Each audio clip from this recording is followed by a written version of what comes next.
गुड़िया ने अपनी पढ़ाई मुकम्मल कर ली थी और अब नौकरी की तलाश में थी। गुड़िया बेटी, मैं तो कहती हूँ अब तुम्हारी शादी करवा दूँ, इन नौकरियों के चक्कर में ना पड़ो। नहीं मम्मा, मैं अभी शादी वादी के चक्कर में नहीं पड़ना चाहती। मुझे अभी काम करना है, अपना नाम बनाना है। ना जाने क्या करती फिर रही है ये लड़की। अच्छा मम्मा, मैं अब चलती हूँ। गुड़िया अपनी फाइल्स उठाती है और नौकरी की तलाश में निकल जाती है। गुड़िया एक स्कूल में जाती है, वो प्रिंसिपल के ऑफिस में जाती है। प्रिंसिपल फोन पर किसी से बात कर रही थी। गुड़िया वहाँ बैठकर प्रिंसिपल का मुंह देख रही थी। फिर प्रिंसिपल गुड़िया से कहती है, लाओ अपने डॉक्यूमेंट्स दिखाओ। प्रिंसिपल कुछ देर उन्हें देखती है। ठीक ही है, 1 माह का 3000 दूंगी और ब्रेक टाइम में चाय भी मिलेगी। चाय? ठीक है, फिर मैं कल से आ जाऊँ? हाँ, आप कल से आ जाना। गुड़िया खुशी खुशी अपने घर जाती है। मम्मा मम्मा, मुझे नौकरी मिल गई, मैं अब टीचर बन गई हूँ। टीचर गुड़िया, मैं आज बहुत खुश हूँ। ये तो बहुत खुशी की बात है। अगले दिन रानो चिड़िया गुड़िया को नाश्ता बना कर देती है। गुड़िया नाश्ता करती है और स्कूल चली जाती है। गुड़िया स्कूल जाकर बच्चों को पढ़ाने लगती है। बच्चों, हमें हमेशा सच बोलना चाहिए और बड़ों का कहना मानना चाहिए। इतने में प्रिंसिपल बुलबुल वहाँ आ जाती है। गुड़िया, आप चेयर पर क्यों बैठी हैं? बच्चों को खड़ी होकर पढ़ाएं। अगर मैंने आपको दोबारा ऐसे बैठे हुए देखा तो अच्छा नहीं होगा। ओके। प्रिंसिपल बुलबुल वहाँ से चली जाती है। प्रिंसिपल बुलबुल पूरे स्कूल का राउंड ले रही थी। वो जिस क्लास में भी जाती कोई ना कोई बात सुनाकर ही वापस आती। एक तो बच्चे इतने ज्यादा हैं और एक इस प्रिंसिपल ने मेरा सर खा लिया है। मैं तंग आ गई हूँ इस नौकरी से। मिस पिंकी चिड़िया हरियाली तोती के पास आती है।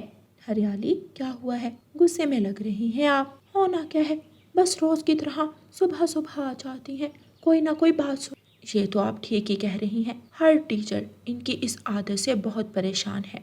कुछ देर बाद ब्रेक हो जाती है। मुझे लगता है ब्रेक हो गई है। हाँ, ब्रेक हो गई है।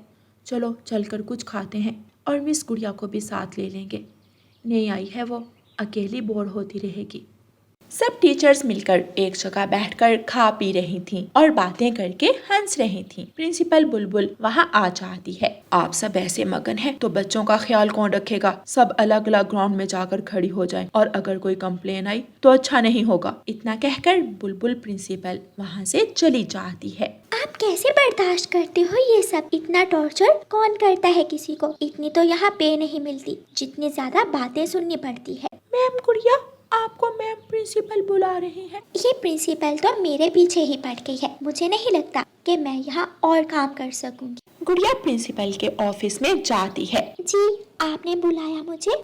हाँ, जब ब्रेक बंद हो जाए तो सब बच्चों की लाइंस बनवाकर उन्हें रूम्स में लेकर जाने की ड्यूटी आपकी है और सारा कचरा भी बच्चों से उठवाना है आपने। ओके, ठीक है। गुड़िया बहुत सब्र से उस प्रिंसिपल को बर्दाश्त कर रही थी। शाम हो जाती है। गुड़िया वापस घर आ जाती है। मम्मा, मेरे सर में बहुत दर्द है। गुड़िया बेटी, अब तो रोज तुम्हारे सर में दर्द होने लगा है, इतना काम मत किया करो। मम्मा, कुछ पक्षी बहुत अजीब होते हैं। उन्हें लगता है अगर हम दूसरों की इंसल्ट करेंगे तो हम खुद को बड़ा या खुद से बेहतर साबित कर सकते हैं। गुड़िया, क्या किसी ने कुछ कहा तुमसे? नहीं मम्मा, बस वैसे ही। यूं ही दिन गुजरते के और फिर स्कूल में एग्जाम्स होने लगते हैं। मिस गुड़िया, आपकी क्लास में कोई भी बच्चा फेल नहीं होना चाहिए। मैम, मगर कुछ बच्चे बहुत ज्यादा कमजोर हैं पढ़ाई में। वो अगली क्लास तो क्या, इस क्लास में भी बैठने के काबिल नहीं है। ये मैं नहीं जानती, उन्हें काबिल बनाए, ये आपका काम है। गुड़िया वहाँ से चली जाती है। एग्जाम्स खत्म हो जाते हैं। गुड़िया बेटी, कितना काम रह गया है? मम्मा, बस कुछ पेपर्स रह गए हैं चेक करने वाले। आप सो जाएं, मैं भी अभी सो जाऊँ। गुड़िया बहुत ईमानदारी से काम करती थी। वो बच्चों को खुश दिली से पढ़ाती। बुलबुल, अगर इस बार मेरा बच्चा फर्स्ट ना आया तो मैं अपने बच्चे का स्कूल चेंज करवा लूंगी। बता रही हूँ मैं पहले। गौरी, आप कैसी बातें कर रही हैं? आपका बेटा ही फर्स्ट आएगा। गौरी वहाँ से चली जाती है। प्रिंसिपल बुलबुल गुड़िया को बुलाती है। गुड़िया, तुम्हारी क्लास में फर्स्ट पोजीशन किस बच्चे की है? मीना चिड़िया का बेटा है राजू, उसकी बहुत लाइक है वो।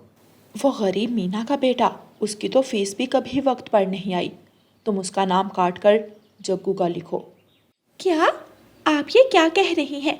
मैं ऐसे नहीं कर सकती। वो बच्चा सारा साल मेहनत करता है और जग्गू ने तो कभी पेपर्स में भी पढ़ने की जहमत नहीं की। अगर तुम ऐसा नहीं कर सकती तो निकल जाओ इस स्कूल से। यहाँ तुम्हारे जैसे टीचर की कोई ज़रूरत नहीं है। जी हाँ, आपने बिल्कुल ठीक कहा। यहाँ टीचर्स की तो कोई कमी नहीं, मगर एक अच्छी प्रिंसिपल की कमी ज़रूर है, जिसमें थोड़ा दिमाग हो, चीज़ों को कैसे लेकर चलते हैं। लूटते हो आप बच्चों को, कभी एक्स्ट्रा कॉपियाँ देकर, कभी पिकनिक के नाम पर, तो कभी फंक्शंस के नाम पर। शर्म आनी चाहिए आपको। 4 टीचर्स रखकर 12-12 टीचर्स का काम लेते हो। कंजूस इतने हो कि एक क्लास टूट जाए तो वो भी हमें अपने घर से लाना पड़ता है। आप मुझे क्या निकालेंगी? मैं खुद जा रही हूँ ये स्कूल छोड़कर। गुड़िया अपना सारा गुस्सा निकालकर वहाँ से चली जाती है। एग्जाम्स खत्म हो जाते हैं। गुड़िया बेटी, कितना काम रह गया है? मम्मा बस कुछ पेपर्स रह के हैं चेक करने वाले, आप सो जाएं, मैं भी अभी सो जाऊं। गुड़िया बहुत ईमानदारी से काम करती थी। वो बच्चों को खुश दिली से पढ़ाती। फिर कुछ ही दिनों में गुड़िया एक शानदार स्कूल बना लेती है। आहिस्ता आहिस्ता गुड़िया के स्कूल में बच्चों की तादाद बढ़ने लगती है। बुलबुल के स्कूल के तमाम टीचर्स भी गुड़िया के साथ पढ़ाने लगते हैं। मम्मा देखें, आज मेरा सपना पूरा हो गया। आज मेरा अपना स्कूल है। यहाँ गरीबों के बच्चे भी स्कूल से पढ़ रहे हैं। वो देखे मम्मा, वहाँ हमने बच्चों के लिए झूले भी लगवाए। शाबाश मेरी बेटी, मुझे गर्व है तुम पर। तुमने गलत का साथ नहीं दिया और आज कामयाबी तुम्हारी है। रानो चिड़िया की ऐसी कहानियाँ सुनने के लिए YouTube सर्च बार में रानो चिड़िया की कहानी लिखें या फिर ये बटन दबाकर बोलकर कहें रानो चिड़िया की कहानी। कुकू अपनी मम्मा रानो चिड़िया के साथ भोजन की खोज में गया हुआ था। वो इंसानों की बस्ती की तरफ जाते हैं। वहाँ कुछ बच्चे पतंग के साथ खेल रहे थे। मम्मा वो देखे वहाँ, वो क्या है? कुकू बेटा, वो पतंग है। मम्मा मुझे भी पतंग चाहिए। कुकू बेटा, मुझे तो पतंग बनाना ही नहीं आती, फिर मैं आपको कैसे पतंग बना कर दूं? चलो अब घर चलते हैं। रानो चिड़िया और कुकू अपने घर चले जाते हैं। बहुत खुशबू आ रही है। आज मेरी बेटी ने क्या बनाया है? मम्मा आज मैंने आपके लिए चावल बनाए हैं। वाह, मेरी बेटी ने तो कमाल कर दिया। चलो खा कर देखते हैं मेरी बेटी ने चावल कैसे बनाए हैं। वो सब रसोई में जाते हैं। मम्मा खुशबू तो सच में बहुत मजे की आ रही है। मम्मा मुझे जल्दी से दे चावल, मुझे बहुत भूख लगी है। रानो चिड़िया अपने बच्चों को चावल देती है। दोनों बच्चे मजे मजे से चावल खाते हैं। गुड़िया बहन, मैंने इंसानों की बस्ती में एक परों वाला खिलौना देखा। वो रंग बिरंगा था, बहुत प्यारा था वो। अच्छा कुकू भाई, कल मैं भी आपके साथ वो खिलौना देखने जाऊंगी। वो सब खाना खाने के बाद सो जाते हैं। सुबह हो जाती है। गुड़िया अपनी मम्मा से कहती है, मम्मा क्या मैं कुकू भाई के साथ वो रंग बिरंगा खिलौना देखने चली जाऊं? चली जाओ, मगर बच्चों दोनों एक दूसरे का ध्यान रखना, ठीक है ना? ठीक है मम्मा। और ज्यादा दूर मत जाना। कुकू और गुड़िया अपने घर से निकलते हैं और इंसानों की बस्ती की तरफ चले जाते हैं। यहाँ तो कुछ भी नहीं है। शायद हम जल्दी आ गए हैं, थोड़ी देर इंतजार करते हैं। वो बच्चे आज फिर यहाँ खेलने जरूर आएंगे। मुझे मम्मा ने बताया था वो हर रोज यहाँ खेलने आते हैं। अच्छा चलो ठीक है। वो देखो सामने हलवाई की दुकान। मीठी मीठी मिठाइयाँ। एक इंसान वहाँ से मिठाई लेकर जा रहा था कि उसकी कुछ मिठाई नीचे गिर जाती है। गुड़िया और कुकू दूर एक पेड़ पर बैठे सब देख रहे थे। कुकू भाई वो देखें मिठाई, चले हम उठा लेते हैं। नहीं गुड़िया बहन, मम्मा ने मना किया है, किसी की गिरी हुई चीज नहीं उठाते। अगर हमने ना उठाई तो कोई दूसरा पक्षी उठा कर ले जाएगा। चलो ना कुकू भाई।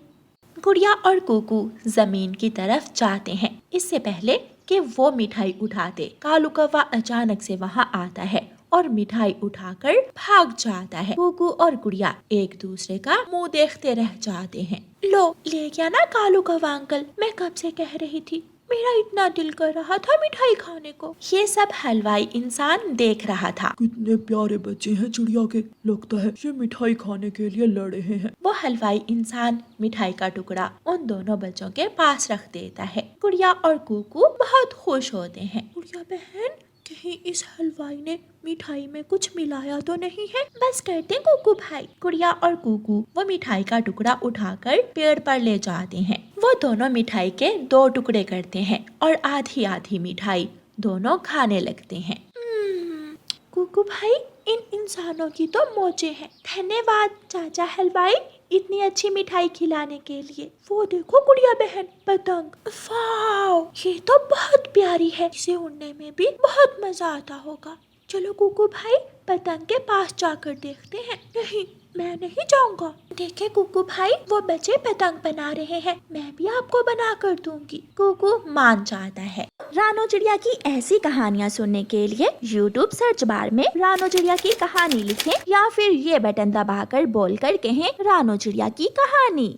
और वो दोनों बच्चों के पास जाकर देखने लगते हैं। ये तो बहुत आसान है, चले कुकू भाई अब घर चलते हैं। फिर गुड़िया और कुकू वापस अपने घर चले जाते हैं। देख लिया पतंग? जी माँ देख भी लिया और सीख भी लिया। मैं अपने भाई को खुद पतंग बना कर दूँ। अगले दिन कुकू और गुड़िया पतंग बनाने के लिए चीजें इकट्ठी करने लगते हैं। कुकू भाई हमें केले के बड़े पत्ते लाना होंगे। जंगल की दूसरी तरफ जो नदी है वहाँ पर केले के पेड़ लगे हुए देखे थे मैंने। चलो फिर हम वहाँ जाते हैं। गुड़िया और कुकू उड़ते उड़ते जंगल की दूसरी तरफ पहुँच जाते हैं। प्यारे केले के पेड़, हमें पतंग बनाने के लिए आपके पत्तों की जरूरत है, क्या आप हमें अपने पत्ते देंगे? मुझे लगता है तुम दोनों बहुत दूर से आए हो। हाँ ले लो, मगर बस 2 ही लेना, मेरा हेयर स्टाइल खराब हो जाएगा। हाँ हाँ ठीक है। कुकू और गुड़िया हंसने लगते हैं। गुड़िया उस पेड़ से पत्ते तोड़ लेती है।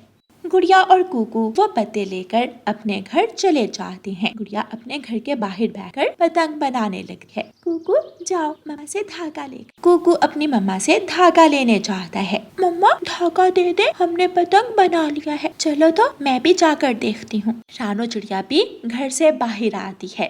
गुड़िया धागे को पतंग के साथ बांध देती है। ये लो कुकू भाई आपका पतंग तैयार है। कुकू वो पतंग देखकर खुश हो जाता है और फिर पतंग उड़ाने लगता है। मम्मा देखें मेरी पतंग कितनी दूर तक उड़ रही है। शुक्रिया गुड़िया बहन, आपने मुझे इतनी अच्छी पतंग बना कर दी। फिर गुड़िया और कुकू मिलकर पतंग उड़ाते हैं। मम्मा चिड़िया अपने बच्चों का प्यार देखकर बहुत खुश होती है। प्यारे दोस्तों इस कहानी को लाइक, अपने दोस्तों के साथ शेयर और चैनल को सब्सक्राइब करना बिल्कुल मत भूलना। आपका धन्यवाद।